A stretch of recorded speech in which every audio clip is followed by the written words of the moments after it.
மோட்டு மற்றும் பத்லு சிக்கலையும் சந்தோஷமாக மாற்றும் நண்பர்கள். புர்பூரி நகரத்தில் மோட்டு மற்றும் பத்லு என்ற இரண்டு நல்ல நண்பர்கள் வாழ்ந்து வந்தனர். அவர்கள் எப்போதும் ஒன்றாக இருந்தனர், அங்கேயே சிக்கல்களுக்கும் அதே நேரத்தில் சந்தோஷமான தருணங்களுக்கும் வித்தை போடுவார்கள். கதையின் தொடக்கம். ஒரு நாள் மோட்டு மிகவும் பசிகொடுத்து, பத்லு, உடனே சாமோசா சாப்பிட வேண்டும், என் வயிறு கத்திக்கொண்டு இருக்கிறது என்றான். பத்லு சிரித்து, சாமோசா சாப்பிடுவது நல்லது, ஆனால் அதற்கு பணம் என்னிடம் இல்லை. முதலில் வேலைக்கு செல்வோம் என்றான்.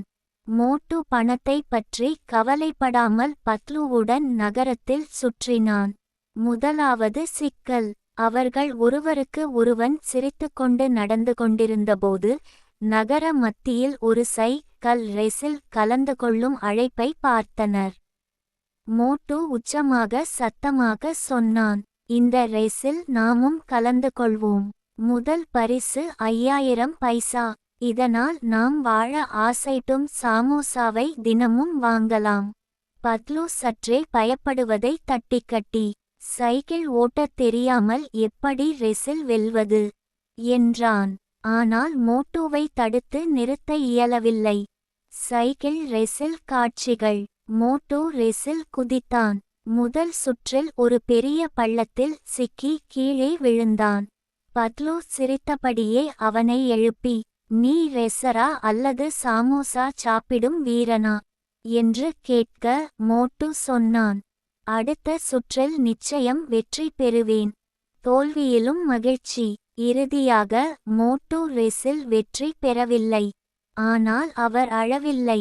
பத்லுவிடம் சிரித்துக்கொண்டு, வெற்றிக்காக வெறித்தனம் வேண்டும், ஆனால் சாமோசாவிற்கான காதல் எப்போதும் முக்கியம் என்றான். பத்லு சொன்னான், இன்னும் முறை தவறாத ரேஸில் கலந்து கொள்வோம். அப்போது நிச்சயம் வெற்றி பெறுவோம். அவர்கள் இருவரும் சாமோசா கடைக்கு சென்று சிரிப்புடன் சாப்பிட்டார்கள்.